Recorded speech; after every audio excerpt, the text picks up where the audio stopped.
係講網友嗱，呢條片係向阿唐佳先生致敬嘅，就係今朝睇到個新聞話佢跳樓死咗，咁係即係死況相當慘，但係即係成件事係令我好感動，好感動。因為我最後就講嗰首詞俾大家聽，即係咁樣嘅心情一世，人生好難得，好難得，好難得。佢同雪梨呢一對夫妻，呢個就係琴日下晝5點，有一個男子喺柯士甸道同松山道大廈天樓跳落嚟啊！其實係佢撞正落嗰個牌度啊！你知道路面指示牌一撞，個頭飛咗出嚟嘅呢個啊！咁警方用帳篷遮佢個遺體。事件入邊有個途經嘅私家車俾血濺到，咁呢個都其實而家我哋都覺得唔重要啊！以前就覺得好緊要啊，身首異處，而家都係所有香港人都係呢一個火化㗎啦，所以冇乜所謂。警方經過調查，證實死者姓黃，88歲，呢個係冇檢獲遺書，係資深藝人雪梨嘅丈夫，前邵氏著名導演及武術指導唐佳，叫黃唐。嗱，呢個係你要知道當時咧，邵氏咧係兩個母子係泰山北斗嘅，一個就叫唐佳，一個就叫劉家良。咁就係到咗早上9點，一男三女認屍冇透露係咪話俾雪梨聽，好難話俾雪梨聽嘅。我講俾你點解？兩個人同個仔住埋喺柯士甸道個單位，身上冇遺書。其實咧就咁嘅，原來雪梨咧患咗胰臟癌，長期住喺醫院，好辛苦，好辛苦。咁唐佳咧同個仔講唔開心，希望同太太雪梨一齊死去。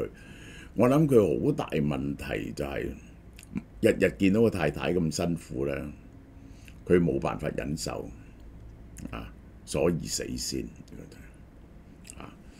本來佢去律師樓簽遺囑嘅，出發前就輕生，當然等得進一代釐清啦。呢個就係即係當然係好沉重嘅憂鬱。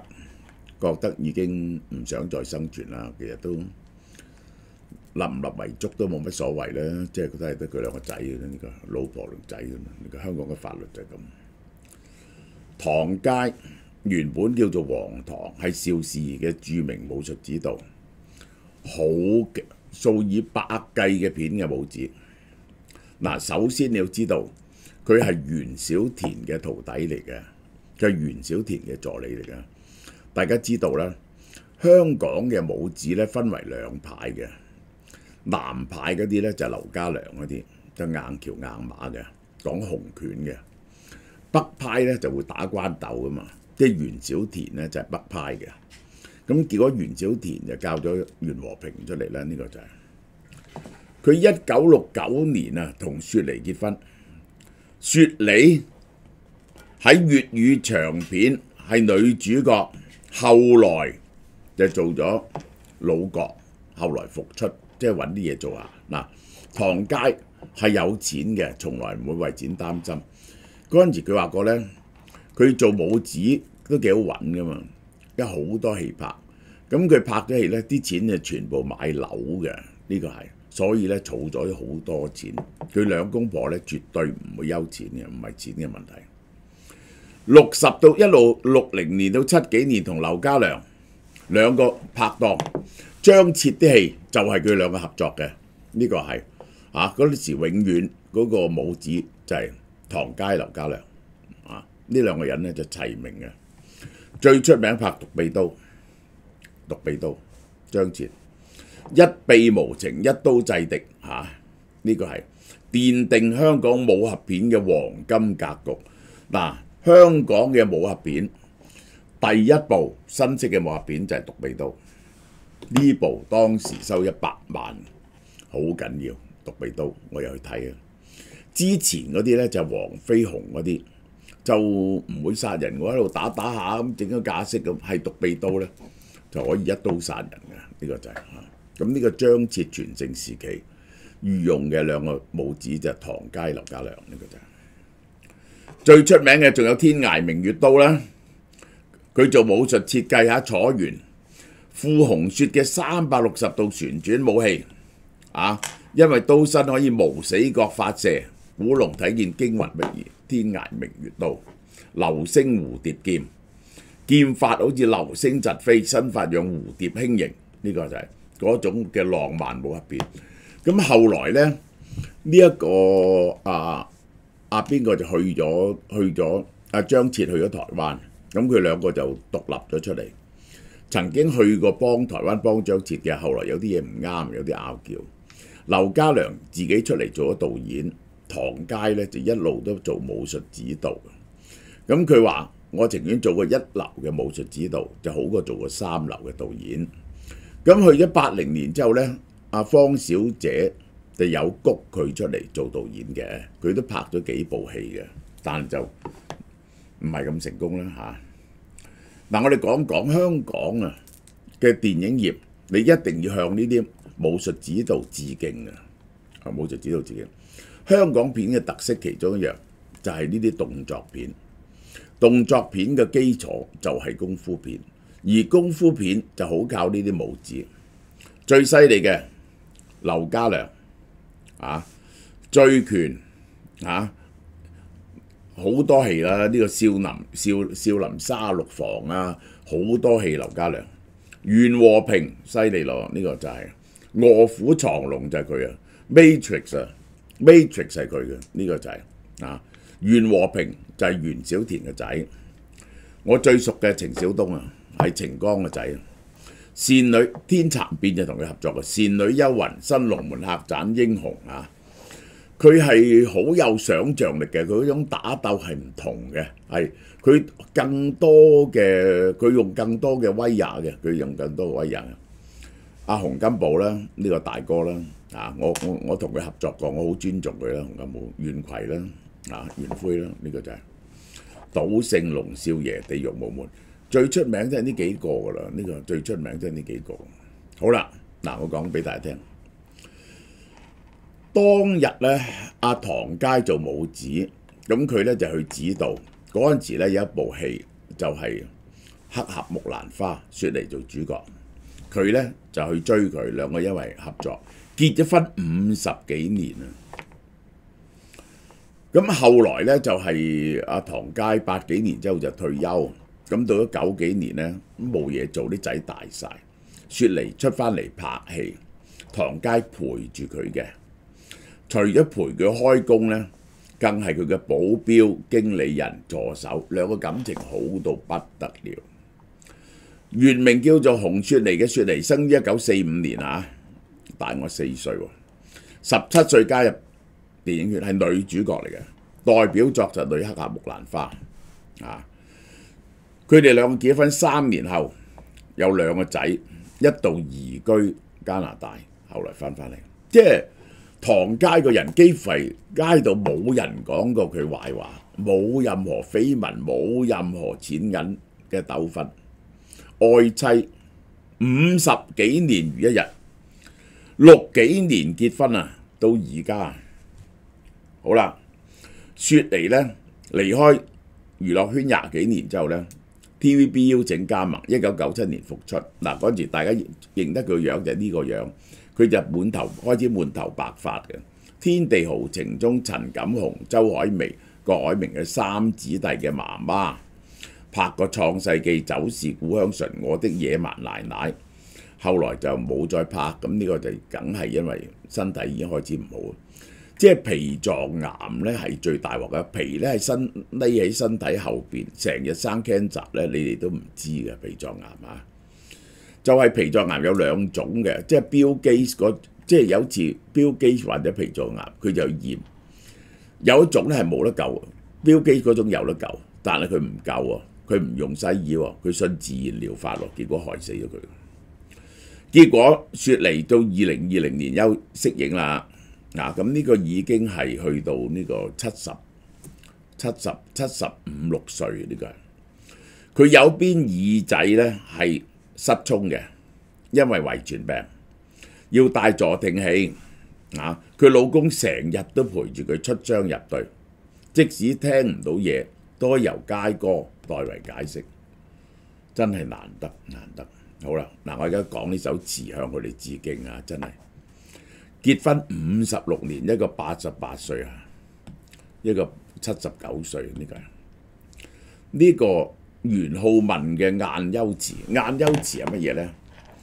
就係嗰個呢個大家都識呢首詞啊，就係李莫愁唱嘅啦，出嚟就唱嘅啦。如果你睇呢一個你睇呢一個《射雕英雄傳》就呢個就係咁就係其實就係晏休詞，元好文嘅個詞牌係摸魚兒。嗰個古仔咧就咁嘅，嗰度咧就有個地方叫晏休，就話有隻雁係死咗。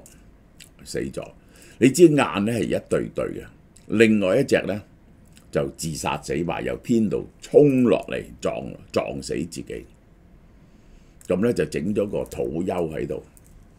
咁元好文咧就作咗呢首詞，即係我係愛嚟紀念佢兩公婆，好難得56年恩愛有如一日。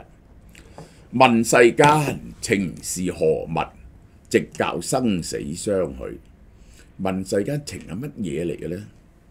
點解可以將兩個人嘅命運綁埋一齊，一齊生一齊死？天南地北雙飛客，老翅幾回寒暑。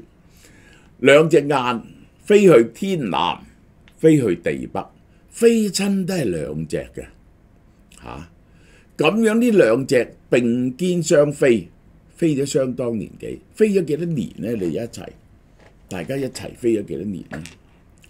歡樂隨，離別苦。開心嘅時間好開心，分離嘅時間咧就傷心。袖中更有痴兒女，其中更有啲痴兒女係唔肯分開嘅。君應有語，你係咪應該有嘢要講啊？一隻死咗之後，另外一隻點解要自殺？你係咪應該有遺言要講啊？渺萬里層雲，千山暮雪。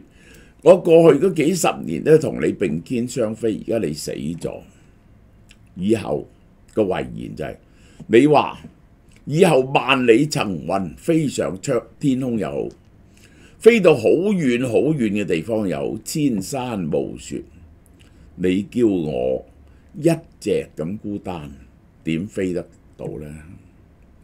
臨墳路直獲當年簫鼓。而家我喺嗰個晏休喺臨墳路嗰度，當日漢武帝喺嗰度係整啲樂隊喺度響樂嘅地方。呢個以前係一個歡樂嘅地方，荒煙依舊平楚。而家咧就係見到淨係啲荒涼嘅景色，有啲煙咧就生出嚟。朝雲楚些何嗟及，山鬼自啼風雨。去到呢度，一片凄涼嘅感覺。楚辭咧有啲個結語咧就用個些字，楚些即係楚辭。